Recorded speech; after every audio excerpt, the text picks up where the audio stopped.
సైన్యానికే భయపెట్టే దేవరను అంత స్ట్రాంగ్ పర్సన్ని ఎవరు చంపారు, ఎలాంటి పరిస్థితులు చంపారు అని చెప్పేసి ఒక చిన్న బిట్టు ఎలివేషన్ ఇచ్చి ప్రకాష్ రాజ్ తోటి అట్లా ఇండి చేసేది ఉంటే ఈరోజు థియేటర్లో నిజంగా చెప్తానా ఘోరం అంటే ఘోరంగా రచ్చుండు.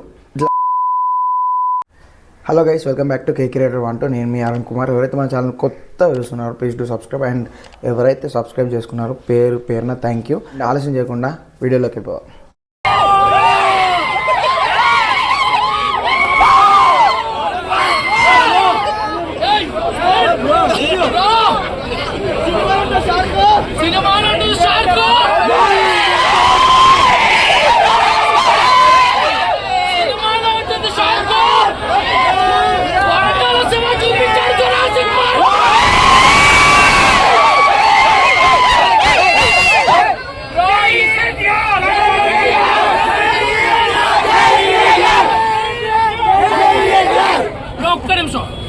ఈ సినిమా గురించి ఎంత చెప్పుకున్నా తక్కువే, ఈ సినిమా గురించి ఎంత చెప్పుకున్నా తక్కువే. ఎన్టీఆర్ కి ఆస్కార్ అవార్డు కూడా ఎంత చెప్పుకున్నా ఎక్కువే, కానీ ఎన్టీఆర్ కి ఆస్కార్ అవార్డు కూడా తక్కువే.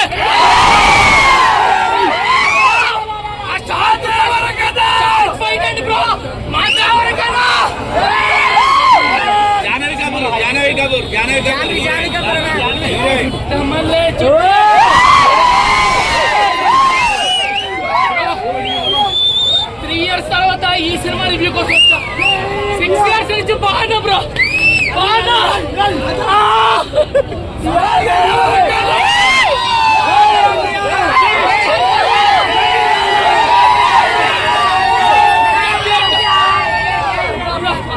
ప్రతి ఒక్క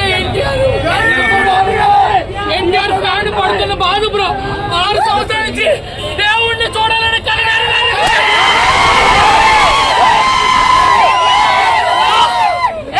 ఎన్టీఆర్ యాక్టింగ్ ముందు ఏదైనా తక్కువే.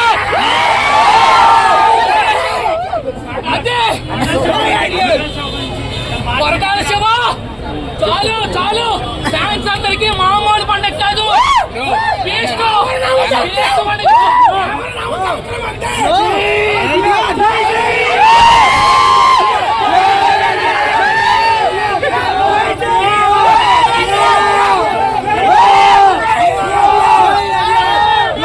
సో దేవర, ఈరోజు దేవర మూవీ అయితే రిలీజ్ అయింది. చాలా వెయిట్ చేసిన సినిమా, ఎందుకంటే ప్రమోషన్స్ కాదు, దాని మీద నెగిటివిటీ ఎక్కువ వచ్చిన సినిమా అని కూడా చెప్పుకోవచ్చు. అండ్ ట్రోలింగ్స్ కానివ్వండి, సాంగ్స్ వచ్చినప్పుడు కానివ్వండి, అండ్ అలాగే ట్రైలర్ వచ్చినప్పుడు కానివ్వండి, బాగా ట్రోలింగ్ అనేది బాగా జరిగింది. ఇక పబ్లిక్లో హైప్ అనేది కూడా చాలా అంత బాగా పెరిగింది. మరి అంత హైప్కు దేవర మూవీ రీచ్ అయిందా, అండ్ ప్రేక్షకుల్ని ఆకట్టుకుందా లేదా అనేది ఈ వీడియోలో పూర్తిగా తెలుసుకుందాం. అంటే నా ఒపీనియన్, ఇది రివ్యూ అని అలాంటిది ఏం కాదు, నా ఒపీనియన్. సో దేవర మూవీ నేను బెనిఫిట్ షోకి వెళ్ళాను 1కి. సో వెళ్ళి కూర్చున్నా, స్టార్ట్ అయింది మూవీ. స్టార్ట్ అయినప్పటి నుంచి ఇంటర్వెల్ దాకా ఎట్లా అంటే స్టోరీ అప్ అంటే డౌన్ అవుతుంటే అప్ చేయడం, స్టోరీ డౌన్ అయ్యకపోతే అప్ చేయడం, అంటే ఎలివేషన్స్ ఈ మూవీలో పక్కా ఉంటుంది. అండ్ అలాగే ఎన్టీఆర్ అంటే రాజమౌళి సినిమా అయిన తర్వాత తెలుగు హీరోలకు వేరే మూవీ చేస్తే అది ఖచ్చితంగా ఫ్లాప్ అని చెప్పేసి ఇండస్ట్రీలో ఎప్పటి నుంచో గత 23 సంవత్సరాల నుంచి అదే టాక్ ఉంది. బట్ ఈ మూవీతో ఎన్టీఆర్ ఆ గుర్తుని చెరిపేస్తున్నారు. ఎందుకంటే మూవీ అయితే బ్లాక్ బస్టర్ అవుద్ది పక్క గ్యారంటీ. ఇంకా రికార్డ్స్ కూడా తిరగరాస్తుంది, అది మాత్రం గ్యారంటీ. ఎందుకంటే స్టోరీ చాలా బాగుంది, స్టోరీ లైన్ కానివ్వండి, తీసుకెళ్ళిన విధానం కానివ్వండి, చాలా అంటే చాలా బాగుంది. ఫస్ట్ హాఫ్ వరకు నాన్ స్టాప్ అరుపులేగా, చాలా అంటే చాలా బాగుంది. అండ్ ఇక స్టోరీ విషయానికి పోతే నేను చెప్పా, మీరే వెళ్ళి చూడండి. అండ్ ఇంటర్వెల్ తర్వాత ఇక ఇంటర్వెల్ వరకు ఒక అరాచకం అంటే ఇంటర్వెల్ 2 తర్వాత ఇంకొక అరాచకమే. ఎన్టీఆర్ సార్ని మనం చూడని ఒక కొత్త కోణంలో చూస్తాం. ఎవ్రీ ఫ్రేమ్ నిజంగా కొరటాల శివనేనా ఈ సినిమా తీసింది, ఈ మూవీ తీసింది, కొరటాల శివ గారేనా ఈ స్క్రీన్ ప్లే రాసింది అని చెప్పేసి మనకు అనుకుంటాం. అండ్ ఇక్కడంటే ఇక్కడ కాదు, ఈ స్టేజ్ వరకు తీసుకెళ్ళాడు. దాదాపు ఇక ఎక్కడికో తీసుకెళ్ళి పెడతాడు, అక్కడ నుంచి ఒకటిసారి క్లైమాక్స్కి వచ్చేవారికి కింద పడేస్తాడు. మనకు కావాల్సింది మనకి ఇచ్చేసిన తర్వాత క్లైమాక్స్ ఇప్పుడు కొందరు బాహుబలి సినిమా చూసారు, కొందరు మిర్చి సినిమా చూసారు. సో చూసిన వాళ్ళు ఏమంటారంటే మిర్చి అదే కథ, బాహుబలి క్లైమాక్స్ ట్విస్ట్ రొటీన్ కదా అంటారు.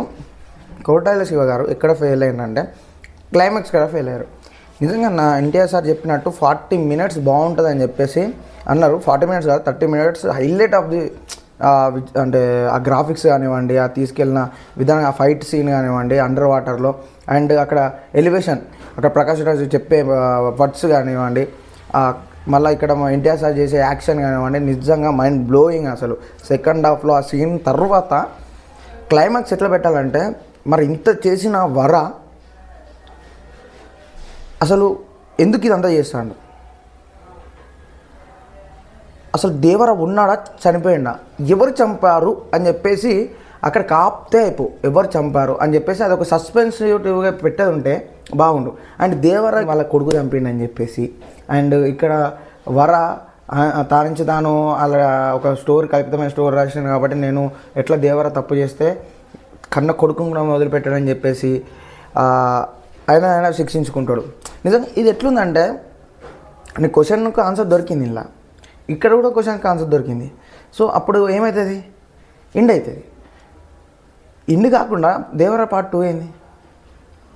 సో నువ్వు చూపించే విధానం అంత ఇంట్రెస్ట్గా, దేవరని చంపింది ఎవరు, అంత స్ట్రాంగ్ పర్సన్ని ఎవరు చంపారు, ఎలాంటి పరిస్థితులు చంపారు అని చెప్పేసి ఒక చిన్న బిట్టు ఎలివేషన్ ఇచ్చి ప్రకాష్ రాజ్ తోటి అట్లా ఎండ్ చేసేది ఉంటే ఈరోజు థియేటర్లో నిజంగా చెప్తానా ఘోరం అంటే ఘోరంగా రచ్చుండు.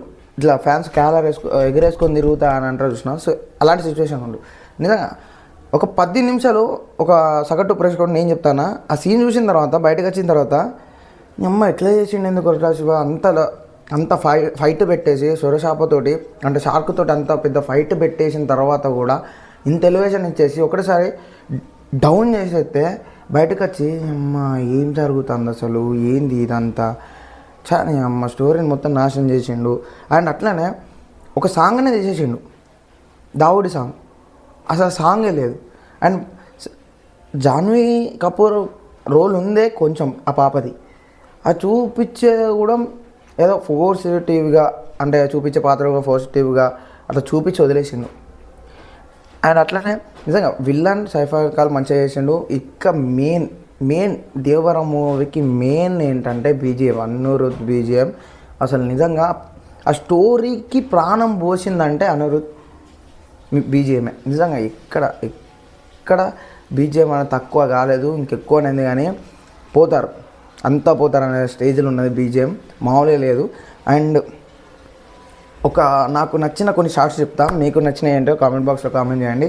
ఏంటంటే ఇంటర్వ్యూలో ముందు ఒక ఫైట్ సీన్ ఉంటుంది అనమాట. ఆ ఫైట్ సీన్లో కత్తితోటి లెఫ్ట్ హ్యాండ్ తోటి లేపే సీను ట్రైలర్లో చూపించాడు. సో ఆ సీను నిజంగా highlight of the movie. And అట్లనే ఒక కత్తి విసిరితే దాన్ని స్లో మోషన్లో తీసుకెళ్తాడు, అదొకటి.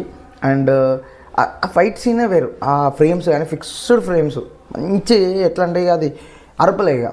తర్వాత క్లైమాక్స్ ఆ సీన్స్ హైలైట్. అండ్ అట్లనే ఒక ఎలివేషన్స్కి ఎక్కడ తక్కువ లేదు. నిజంగా ఇది తీసింది కొట్టాలి శివగారేనా అన్నది ఇంకా నమ్మబుద్ధి అయితే లేదు. ఎందుకంటే సమాజానికి ఒక మెసేజ్ ఇస్తూ హీరోను ఒక మంచి క్యాపబుల్ ఉన్న, మంచి లక్షణాలు ఉన్న అండ్ మంచి చెప్పే క్యారెక్టర్ని డెవలప్ చేస్తూ దాని చుట్టూ విలనిజం అల్లేదే కొట్టాలి శివ స్టోరీ. కానీ ఇక్కడ అట్లే కాదు. ఎట్లా అంటే ఒక క్యారెక్టర్కి ఒక సపరేట్ స్టోరీ, అండ్ దేవరకు ఒక సపరేట్ స్టోరీ, ఆ ఊరికి సపరేట్ స్టోరీ, అండ్ అట్లనే భైరవ్కి సపరేట్ స్టోరీ, నెక్స్ట్ శ్రీకాంత్కు సపరేట్ స్టోరీ, అండ్ జాహ్నవి పాపకు సపరేట్ స్టోరీ, ప్రతి ఒక్కరి సపరేట్ స్టోరీ, వాళ్ళ భార్య ఇక వేరు అది. సో ఎవరైతే ఇన్కేస్ సినిమాకి వెళ్ళలేదో వెళ్ళండి. వెళ్ళిన తర్వాత మీరేమనుకుంటారో ఆ సినిమా చూసిన తర్వాత మీ అభిప్రాయం కామెంట్ బాక్స్లో కామెంట్ చేయండి. అండ్ అలాగే మన ఛానల్ని సబ్స్క్రైబ్ చేసి ఫాలో చేయండి. ఇంకొన్ని మరిన్ని వీడియోస్ మీ ముందుంటా.